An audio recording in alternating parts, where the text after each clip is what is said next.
ఒక రాజు దేవుణ్ణి ఎలాగైనా చూడాలని ఎన్నో ప్రయత్నాలు చేసి ఎక్కడెక్కడో తిరిగి ఆఖరికి ఒక మహర్షి ఆశ్రమానికి వచ్చి ఇలా అడుగుతాడు. ఓ మహాత్మా, ఆ భగవంతుని కోసం ఎక్కడెక్కడో తిరిగాను, కానీ కనిపించలేదు. ఆయన్ని చూడాలంటే ఏం చెయ్యాలి అని అడుగుతాడు. అప్పుడు ఆ మహర్షి, ఓ మహారాజా, మీరు భక్తితో ఆ స్వామిని వెతికితే తప్పకుండా కనిపిస్తాడు అని చెప్తాడు.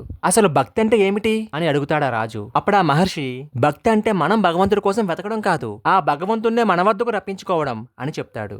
ఏంటి స్వామి, ఆ భగవంతుడు మన దగ్గరికి వస్తాడా? అసలు ఆ భగవంతుడికి కావాల్సిందేమిటి అని అడుగుతాడు. నిష్కల్మషమైన మనసుతో చేసే ప్రార్థనకు ఆ భగవంతుడు కరిగిపోతాడు. అలాగని కేవలం పూజలు చేస్తూ కూర్చుంటే ఆ భగవంతుడు ఎప్పటికీ రాడు. నీ స్థాయి బట్టి నీకు ఉన్నంతలో దానం చేస్తూ ఆ దేవుడు మెచ్చే పని నువ్వు చేసినప్పుడు ఆయనే నిన్ను వెతుక్కుంటూ వస్తాడు. కానీ అందుకు చాలా సహనం, ఓర్పు ఉండాలి. ఒకరు 100 బిందెలతో శివుడికి అభిషేకం చేస్తే ఆ మహాదేవుడు ప్రత్యక్షం అవుతారని ఎవరైనా చెబితే అత్యంత ఓర్పుతో 98 బిందెల వరకు అభిషేకం చేస్తారు. కానీ 99వ బిందె వచ్చేటప్పటికి ఆ దైవం ఇంకా రాలేదు అన్న విసుగుతో ఆ శివుడి నెత్తిన బిందె పడేసి వస్తుంటారు ఈ భక్తజనం. కాబట్టి ఓర్పు, నమ్మకం, సేవ చేయడం ఇవే ఆ దైవాన్ని చేరే మార్గాలు అని ఆ మహర్షి నుంచి ఉపదేశం పొందిన రాజు ఎన్నో దాన ధర్మాలు చేశాడు. భూదానం, గోదానం, సువర్ణదానం, కన్యాదానం ఇలా లెక్కలేనన్ని దానాలు చేసి ఆ దైవ సాక్షాత్కారం కోసం వేచి ఉన్నాడు. ఒక రోజు రాత్రి సమయంలో మారువేషంలో తిరుగుతూ ఉండగా ఒక ఇంటి నుంచి ఒక పిల్లవాడి ఏడుపు వినిపించింది. ఒక పేద పిల్లవాడు తనకు ఆటబొమ్మలు కావాలని వాళ్ళ అమ్మ దగ్గర మారం చేస్తున్నాడు.